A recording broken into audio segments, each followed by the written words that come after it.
तर एकविरेला जाताना यांची गाडी नावरी भांडणं होतील वाटला नव्हता. तर सकाळी लवकरच उठलो न तयारी केली तेव्हा कुणाला तर जेवायला ना मग कुणाला जेवून पोचलो दिव्याला. न मग इथे आलो तर गाडी बसत होतो तर गाडी बसासाठी एवी भांडणं चालू केली.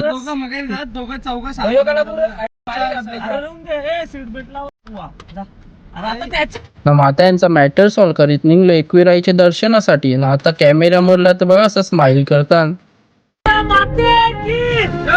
ना मग भूक लागलेली म्हणून आलो फूड मॉलला नाश्ता करायला.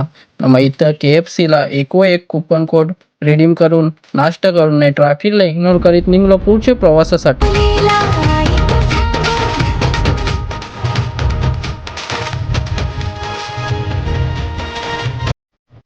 आता पायथ्याशी आलो तिथं काहीच गर्दी नव्हती म्हणून मग लगेच घेतलं दर्शन.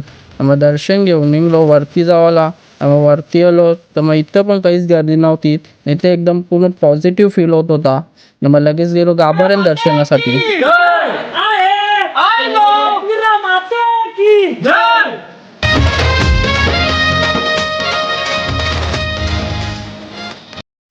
दर्शन वगैरे घेतला फोटोशूट केला ना मग निघलो खाली जावाला. ना मग बॉडी बोलते डिहायड्रेट झाले म्हणून मग काकऱ्या खत निघलो पुढच्या प्रवासाला. एकविरा माते की जय. आई लवकरच आई परत तुझ्या भेटीला येऊ 100%. जरा नवस बोलले भाई काहीतरी माहित नाही आपल्याला बघू. जत्रेला येऊ शकत नाही कारण आमचे पेपर आहेत पण येऊ प्रयत्न करू नाही येऊ.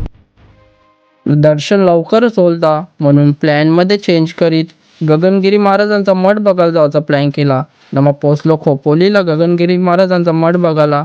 ना मग इथं आलो तर इथचा एन्व्हायरमेंट एक नंबरच होता एकदम शांतीत. ना मग लगेच दर्शन घेतला ना इथचा व्ह्यू एन्जॉय करीत जेवण करायला जायचा प्लॅन केला. ना मग गाडीने त्यावेळी भांडणात चालू केली. ना मग ही भांडणं नसून ते मित्रप्रेम. ना मग गाडी भांडतो की ना मग इथं जेवायला आलो तर एकमेकाला आवाडी मारायला लागलो. तर मग जेवण वगैरे घेतला करीत ना जेवण केलं ना निघलो घरी जायला. चला मित्रांनो आजच्यासाठी एवढाच. भेटू आपल्या पुढच्या ब्लॉग मध्ये. सपोर्टला प्रेम राहून द्या 100%.